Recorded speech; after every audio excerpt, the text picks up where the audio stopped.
Good morning, student. My name Narendra Kumar, Desh Bharati public inter college first branch. बच्चों आइए start करते हैं।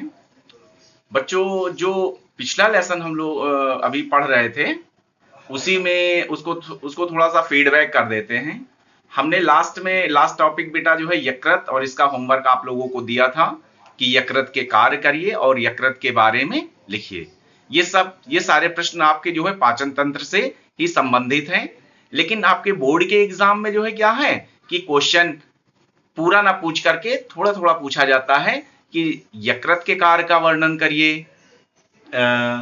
अग्नाशय के कार्य का वर्णन कीजिए, आमाशय के कार्य का वर्णन कीजिए, बड़ी आंत में पाचन का वर्णन करिए, क्षुद्रांत में पाचन का वर्णन करिए, या बृहद्रांत को जो है लार्ज इंटेस्टाइन कहते हैं। तो बच्चों आइए हम शुरू करते हैं आज का वर्क। अग्नाशय। अग्नाशय को बच्चों हम पेंक्रियास कहते हैं। बच्चों जैसे कि आपको हमने पेंक्रियास की संरचना बताई थी, यह अमाशय से ठीक नीचे एक ये इस तरह से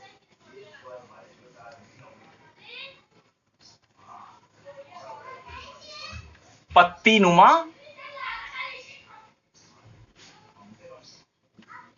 संरचना होती है। ये पत्तीनुमा संरचना होती है। इस पत्तीनुमा संरचना अग्नाशय को बच्चों हम मिश्रित ग्रंथि या मिक्स ग्लैंड कहते हैं। मिक्स ग्लैंड क्यों कहते हैं? मिक्स ग्लैंड इसलिए कहते हैं क्योंकि यह अंतःस्रावी और बाह्यस्रावी दोनों ही ग्रंथियां होती हैं। मतलब कि इसमें जो है अंतःस्रावी और बाह्यस्रावी के दोनों के ही वर्ग पाए जाते हैं, इसलिए इसको जो है मिश्रित ग्रंथि कहते हैं। आपके एक नंबर का प्रश्न पूछ लिया जाता है कि मानव शरीर में किसी एक मिश्रित ग्रंथि का नाम बताइए, वो है अग्नाशय। अग्नाशय को पेंक्रियास भी कहते हैं। अगर इस अग्नाशय को काट करके जो है देखा जाए तो इसमें लैंगरहैंस की दीपिकाएं, ठीक है, या आइसलेट ऑफ लैंगरहैंस पाई जाती हैं। दूसरा प्रश्न ये उठता है कि लैंगरहैंस की दीपिकाएं कहां पाई जाती हैं? तो उत्तर है इसका लैंगरहैंस की दीपिकाएं अग्नाशय में पाई जाती हैं।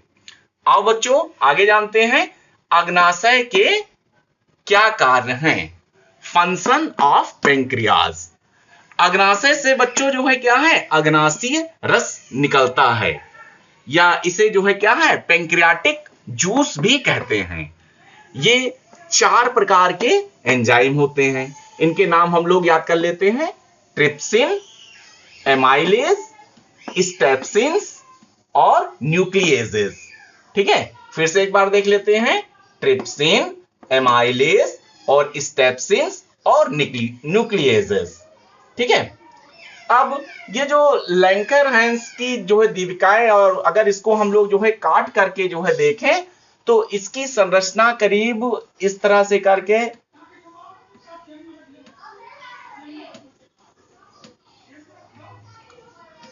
इस तरह से लगभग होती है। ये रफली बना रहे हैं बच्चों, आपको इसका जो है पिक जो है मिल जाएगा।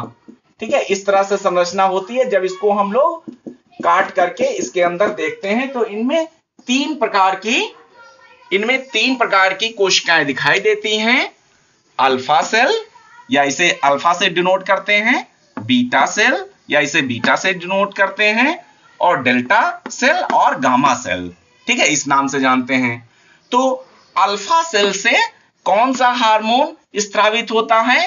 अल्फा सेल से ग्लूकेगॉन नामक हार्मोन स्रावित होता है।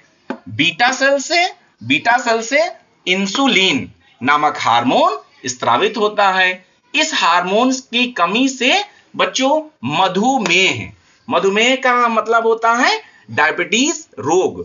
ठीक है, क्वेश्चन ये भी उठता है कि इंसुलिन की खोज किसने की? इंसुलिन की खोज मिन्कोवस्की और मेहरिंग ने 1889 में किया। ठीक है, बच्चों इसके नोट्स आपको मिल जाएंगे और इसकी फिगर भी आपको हम अभी पोस्ट कर दे रहे हैं। बच्चों आज का वर्क आप इतना करिए।